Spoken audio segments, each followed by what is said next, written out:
আজি 20 জানুৱাৰী আৰু 20 জানুৱাৰী বুলি ক'লে আচলতে প্ৰতিজন অসমীয়াক আচলতে কন্দুৱাই যায়, যিহেতু এই যিটো দিন, এই দিনটোতেই আচলতে আমাৰ মাজৰ পৰা হেৰাই গৈছিল অসমৰ এজন সম্ভাৱনা, যিজন অসমীয়াক লৈ আচলতে অসমীয়া সপোন দেখিছিল। তেনে এজন যুৱক হৈছে প্ৰয়াত সিংহ পুৰুষ ললিত চন্দ্ৰ ৰাজখোৱাই। আচলতে 1990 চনৰ আজিৰ দিনটোতে আচলতে ইয়াৰ পৰা মেলানি মাগিব লগা হৈছিল এই ধৰাৰ পৰা। অসম আন্দোলনৰ অসমৰ ইতিহাসত আচলতে অন্যতম এক চাপ থৈ যোৱা, অসম আন্দোলনত আচলতে বলিষ্ঠ ৰূপত আচলতে সংগ্ৰাম চলাই যোৱা এই প্ৰয়াত ললিত চন্দ্ৰ ৰাজখোৱাই কিন্তু পৰৱৰ্তী সময়ছোৱাত অসম চৰকাৰত গুৰুত্বপূৰ্ণ মন্ত্ৰিত্ব লাভ কৰাই নহয়, আচলতে বিশেষকৈ অসমৰ সমান্তৰালভাৱে তিয়কক লৈ আচলতে বিশেষ সপোন দেখিছিল আৰু এখন আধুনিক তিয়ক গঢ়াৰ বাবে আচলতে যি সংগ্ৰাম চলাইছিল, সেই সংগ্ৰামৰ বাবে আচলতে আজি তাৰিখতো আজি প্ৰায় ৩৫টা বছৰৰ পাছতো কিন্তু প্ৰতিজন তিয়কীয়ে বুকুত লৈ ফুৰিছে প্ৰয়াত ললিত চন্দ্ৰ ৰাজখোৱাৰ। আজি যিহেতু ৩৫তম তেখেতৰ মৃত্যু বাৰ্ষিকী আৰু এই মুহূৰ্তত তেখেতৰ স্মৃতি ভৱনত এই মুহূৰ্তত অসম গণ পৰিষদৰ প্ৰতিজন নেতা ইয়াত আহি সমবেত হৈছেহি। ইয়াত মাল্যাৰ্পণ কৰিছে, বন্তি প্ৰজ্বলন কৰিছে।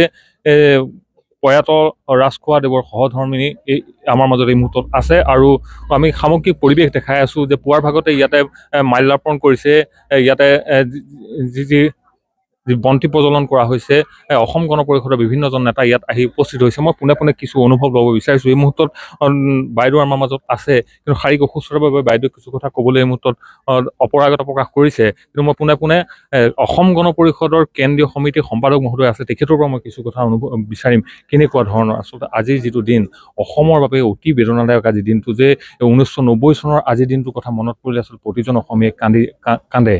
কেনেকুৱা ধৰণৰ আজি ৩৫টা বছৰ আপোনালোকে কেনেধৰণে আচলতে?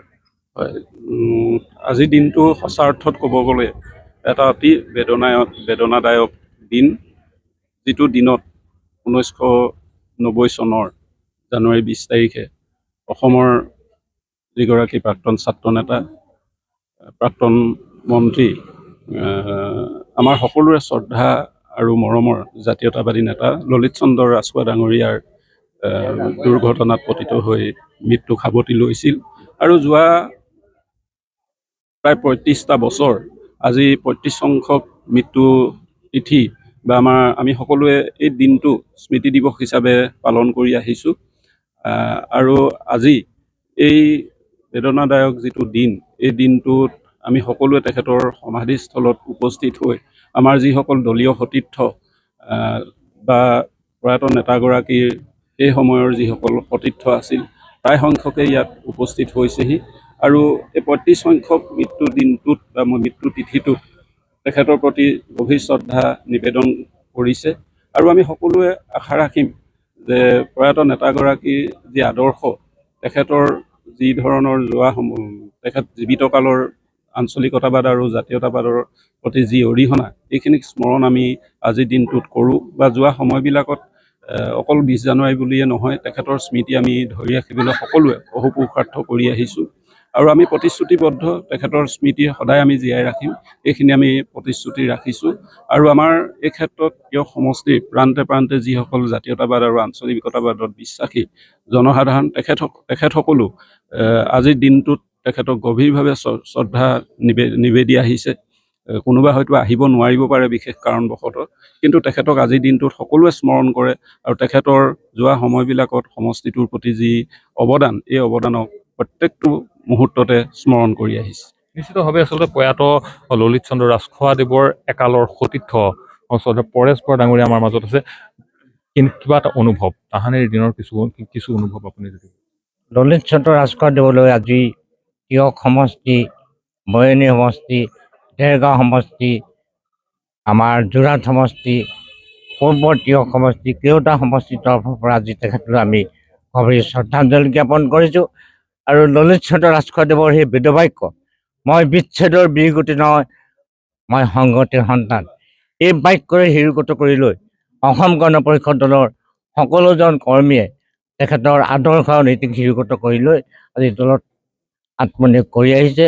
আৰু তেখেতৰ সুযোগ্য সহধৰ্মিনী শ্ৰীযুত ৰিণুপৱন ৰাজখোৱা ডাঙৰীয়াৰ নেতৃত্বত আৰু অসম গণ পৰিষদ দলৰ কেন্দ্ৰীয় সমিতিৰ সাধাৰণ সম্পাদক শ্ৰী বিকাশ শইকীয়াৰ নেতৃত্বত আমি আমাৰ সমগ্ৰ অঞ্চলবিলাক তেখেতে কৰি যোৱা কল্পনা, তেখেতে এৰি থৈ যোৱা আধৰুৱা কামখিনি সম্পূৰ্ণ হোৱাৰ পথত অগ্ৰসৰ হৈছে। আৰু আজি এই মুহূৰ্তত তেখেতৰ প্ৰতি আমি সকলোৱে গভীৰ শ্ৰদ্ধাঞ্জলি জ্ঞাপন কৰিছোঁ। আৰু আজি 35 সংখ্যক তেখেতৰ মৃত্যু দিৱসত আমি তেখেতক আমাৰ অন্তৰৰ গভীৰ শ্ৰদ্ধা পুনৰবাৰ নিবেদন জনাইছোঁ। আৰু আমি আশা ৰাখিছোঁ অনাগত দিনত তেখেতৰ নীতি আদৰ্শ হিৰোত কৰি লৈ অসম গণ পৰিষদ দলে তেখেতৰ সুযোগ্য সহধৰ্মিনী বিধায়িকা ৰিণুপৱন ৰাজখোৱা ডাঙৰীয়াৰ নেতৃত্বত আৰু অসম গণ পৰিষদ দলৰ নেতা অসম গণ পৰিষদৰ কেন্দ্ৰীয় সমিতিৰ সাধাৰণ সম্পাদক শ্ৰী বিকাশ শইকীয়াৰ নেতৃত্বত আমি তেখেতৰ আধৰুৱা কামখিনি সম্পূৰ্ণ হ'ব বুলি নিশ্চিত আশা। নিশ্চিতভাৱে আচলতে মই পূৰ্বেই কৈছোঁ যে প্ৰয়াত ললিত চন্দ্ৰ ৰাজখোৱা আছিল অসমৰ এনে এজন বৰেণ্য ব্যক্তি যিজনৰ নেতৃত্বতে আচলতে বহু সপোন ৰচিত হৈছিল।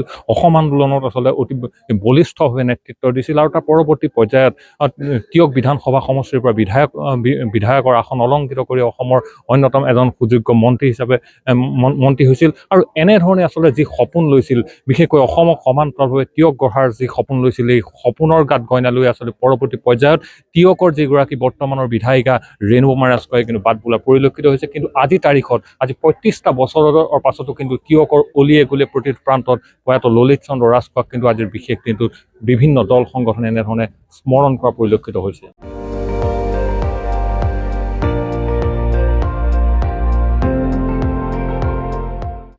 আপুনি চাই আছে ND24, সৰ্বশ্ৰেষ্ঠ নহয় সৰ্বোত্তমৰ দৌৰত।